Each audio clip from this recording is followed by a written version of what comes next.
سقطت الدموع من عيني تاليا بحزن، وركضت بخوف مبتعدة عنهم، فاصطدمت بشخص وقالت بتوتر وصوت باكي: أنا آسفة. لا مفيش مشكلة يا أنسة تالية. أنت، قصدي حضرتك. أنا خبطتين في يوم واحد كتير. أنا أنا آسفة جدًا، ما قصدتش. أنا آسفة، بجد آسفة. أنا بهزر، مفيش مشكلة. بجد. بجد، أنا يوسف المعيد الجديد. تشرفنا. سلام بقى. وذهبت بسرعة وتوتر، فضحك على توترها ولم يعلق. وصلت لأماني وجلست، فقالت أماني بقلق: مالك بتجري كده ليه؟ وأنا خارجة من الحمام شفت باكينام واقفة مع اللي إحنا اتخانقنا معاه، وكانوا بيتفقوا عليا. كانت بتقول له لازم تخلصني منها. هم عايزين مني إيه؟ يعني هي اللي بعتته؟ والنبي ما تعمليش مشاكل والنبي. ماشي، هوريها وهعلمها الأدب، بس مش وقته. بس قوليلي، انتي علشان كده كنتي بتجري؟ وكمان وأنا بجري خبطت في أستاذ يوسف المعيد الجديد. مرتين في يوم واحد؟ طبعا ضحك، بس طلع محترم وقال لي مفيش مشكلة. طيب يلا كلي قبل ما يجي ميعاد المحاضرة التانية. ماشي. وبعد انتهاء المحاضرات خرجتا من الجامعة ليجدا إطارات سيارتهما تم ثقبها، فقالت أماني بغضب: أكيد الزفتة باكينام هي اللي عملت كده. خلاص معلش، يلا ناخد تاكسي وخلاص. طيب ماشي، يا رب بس نلاقي تاكسي.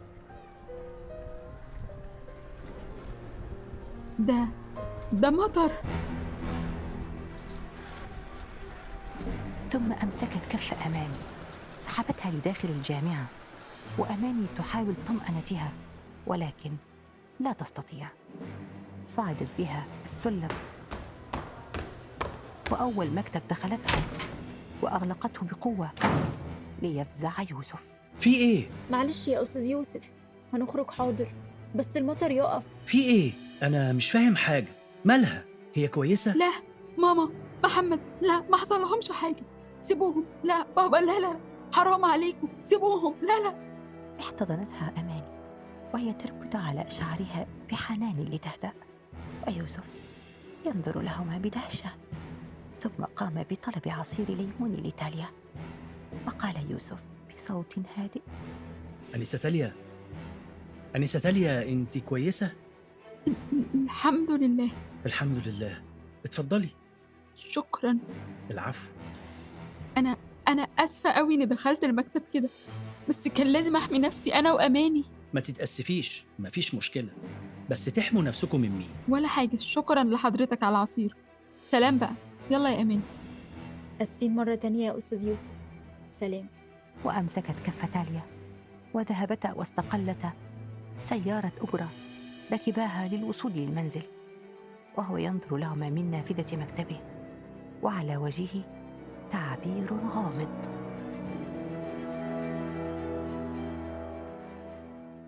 خدي بالك من نفسك، ماشي؟ حاضر، كلميني لما توصلي. حاضر. عليا النعمة، انت لو خطيبي ما كنتيش عملتي معايا كده. انت كويسة يا حبيبتي؟ الحمد لله، بس الدنيا مطرت شوية، بس الحمد لله ما حصلش حاجة. طيب يا حبيبتي، عبد العزيز بيه عايزك، مستنيكي في المكتب. طيب هروح له. ادخلي يا توتي. حضرتك كويس؟ الحمد لله. اقعدي يا حبيبتي. عملتي ايه النهارده في الجامعة؟ احكي لي. حصل حاجات كتيرة قوي، حضرنا محاضرات وفي واحد ضايقني، بس أماني دفعت عني كالعادة، والمطر كالعادة خلاني يجيلي بانيك أتاك، بس بقيت كويسة الحمد لله، ما تقلقش. يا حبيبتي قلت لك المطر ما عملش حاجة، ده كان قضاء ربنا. بابا لو سمحت ما تتكلمش في الموضوع ده تاني أرجوك. خلاص مش هقول حاجة، بس ما تعيطيش خلاص عشان خاطري. طيب أنا هطلع الأوضة بقى، خلي بالك من نفسك.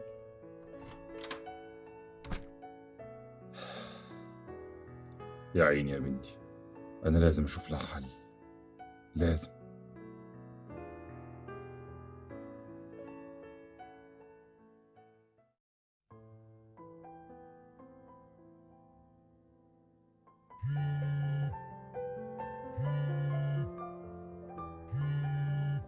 ألو. الو، ازيك يا انسه تاليا؟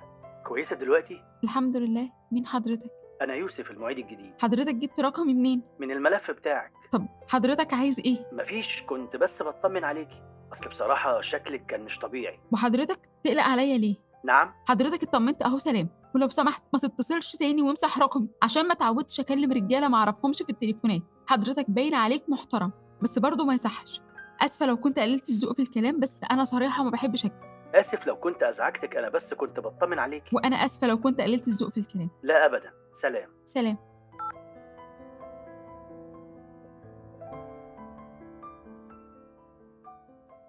ماما، محمد.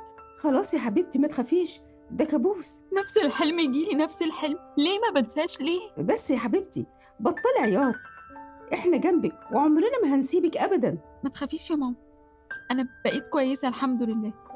هروح أجهز نفسي عشان الجامعة، مادام أول مرة أصحى في الميعاد بالظبط. هتقدري تروحي؟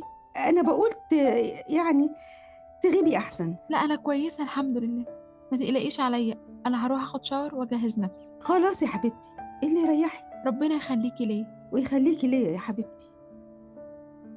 ارتدت ثوب زهري اللون بدون أكمام، وفوقه جاكيت أنيق من نفس اللون مع أجزاء ذهبية، ووضعت نظارة شمسية، وأخذت حقيبتها وكتبها وركبت سيارتها.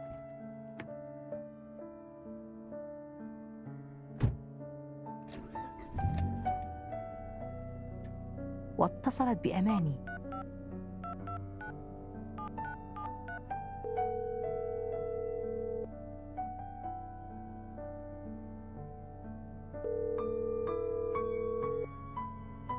انتي فين؟ أنا في الطريق، وإنتي؟ أنا كمان في الطريق، خدي بالك من نفسك. ماشي، باي. باي.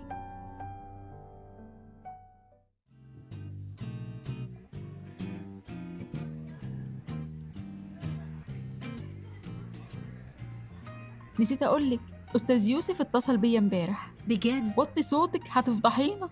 هو انتوا أخدتوا أرقام بعض؟ لا هو خدها من الملف بتاعي عشان يطمن عليا. يطمن؟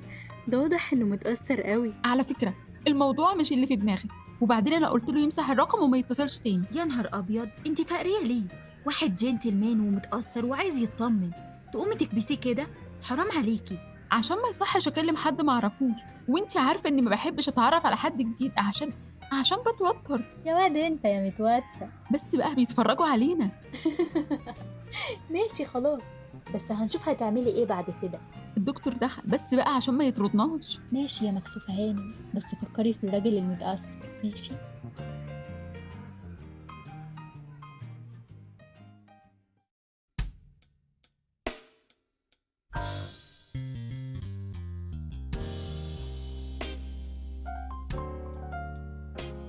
تعالي ناكل في أي حتة، أنا جعانة قوي. ماشي يلا. وهما يتناولان الشطائر، وجد الرجل الذي تشاجر معهما قادم، وجلس معهما وسط نظراتهما المندهشة. احسن لك تقوم من هنا بدل ما افرج عليك الناس. هو انت ليه دايما عصبية كده؟ عشان مزة يعني زي القمر. مزة؟ انت حيوان. يا بنت ثم ذهب بسرعة من الكافيتيريا، وظل الرجل ينظر لأماني وهي ذاهبة بدهشة وإعجاب.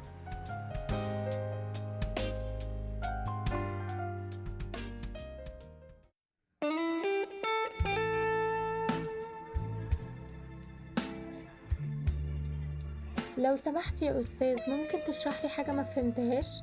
اتفضلي. شكرا لحضرتك. يا ريت كل المعيدين والدكاترة يبقوا زي حضرتك. أفندم؟ قصدي شرح حضرتك بجد لطيف، لطيف قوي. طيب أنا عندي محاضرة دلوقتي، عن إذنك يا أنسة. باكي نام، وأصحابي بيقولوا لي يا باكي. طيب تشرفنا. سلام.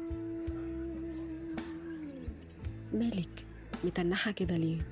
دكتور يوسف. ماله؟ لطيف قوي، سو جنتلمان. لا والله. طيب كويس. شكله كده هينضم لقائمة ضحايا باكي. ما تقوليش ضحايا، اللي يسمعك كده يقول بعذبهم. لا لا لا خالص. طيب قوليلي هتعملي معاه ايه؟ هقولك.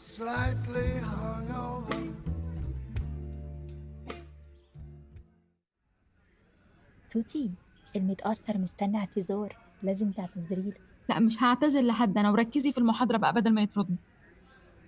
أستاذ يوسف.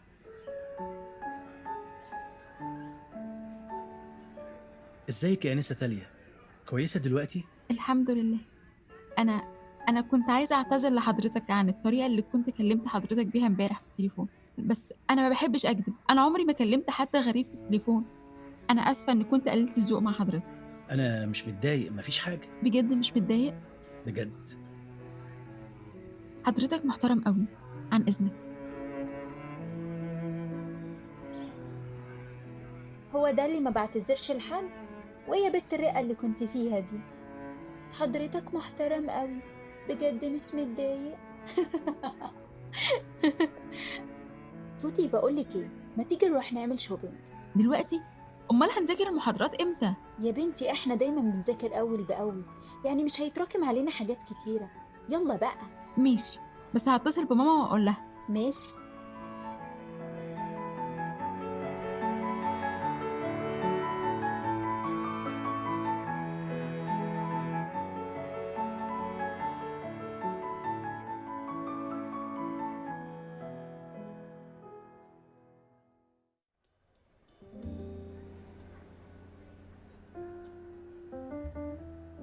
حلو قوي الفستان ده. دايما ذوقك حلو ما شاء الله، يعني انا ما بحسدش. ضحكت تاليا ثم ذهبت لقياسه، وقامت آماني بقياس بلوزة بيضاء وبنطلون جينز، ثم قام بشرائهما، ثم قاموا بشراء ميك اب واكسسوارات. وهما خارجين قام شخص بمحاولة سرقة حقيبة تاليا فسرقت، ولكن قام شخص بالركض خلفه وأخذ الحقيبة منه وقام بضربه، ثم توجه لهما وقال لتاليا وهو مبتسم: اتفضلي. شهقت تاليا ثم قالت بصدمة: أنت قصدي حضرتك؟